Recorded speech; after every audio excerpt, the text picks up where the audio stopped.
you're in a relationship that's really struggling right now, sometimes seeing what's best to do is really difficult. It's kind of like being in the middle of a fire.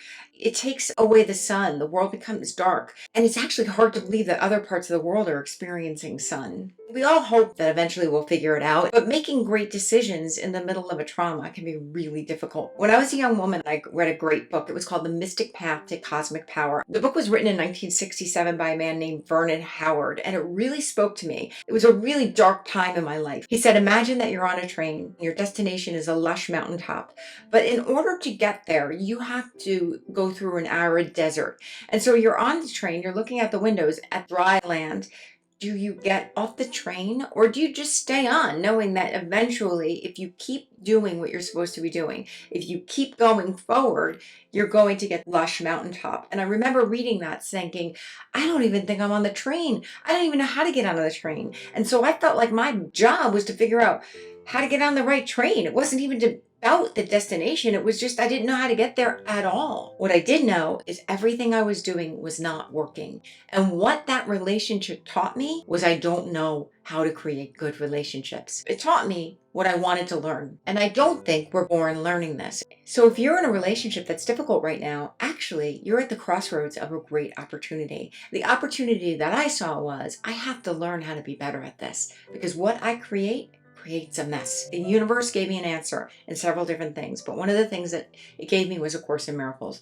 And A Course in Miracles told me that in every choice I make, I'm choosing a teacher. I'm either choosing love to teach me or I'm choosing fear to teach me. Another way to think of that is I'm choosing power to teach me or I'm choosing to be disempowered. The Course in Miracles says you teach yourself with your choices. You empower yourself or disempower yourself. I was in a lot of pain and I was going to learn my lesson. I was tired of doing the same thing over and over again and getting the same results. So now, knowing that I am my own teacher, A Course in Miracles says this: a wise teacher teaches through approach, not avoidance. He does not emphasize what you must avoid to escape from harm, but what you need to learn to have joy. And in that moment, I realized I don't know how to create joy, because I recognized that this bad relationship was providing me an opportunity to see with clarity that I did not know how to create good relationships. My way of doing it was not working. Everything that I had been teaching myself was I was worthless. And so I realized nothing would change until I choose a better teacher, and I was going to choose love. Love is not an easy choice. Love says you have to show up for yourself. Choosing a different teacher meant a willingness to be uncomfortable for a little while, not forever, just for a little while, just till I learned how to do it a different way. I needed to chase happiness, not pain avoidance, which I had been doing my whole life. So choosing a different teacher started with the words that I was willing to say to myself, the words that I was willing to use for myself and other people. It was making a decision to see the world from a very different viewpoint, to see that people didn't do anything to me, that I created my experiences, to understand that I was so powerful I could put myself in bondage. I was so powerful I could create negative experiences in my life. I was so powerful that the more I focused on what I didn't want, the more I would bring it to me. Choosing a new teacher means a willingness to use some tools that I never had to use before, and to meditate, reflect, and to write in a journal, and to be uncomfortable. But it wasn't forever. As I started to fall in love with myself, I started to fall in love with my life. I was no longer willing to play small in situations, and the world reflected that. And my world got bigger and bigger as I did. By keeping the commitments I made to myself, I taught myself I was important, I was worthy, and I was lovable. And my world began to reflect that. We are so used to thinking that if we teach ourselves these things, that means we're arrogant and full of ourselves.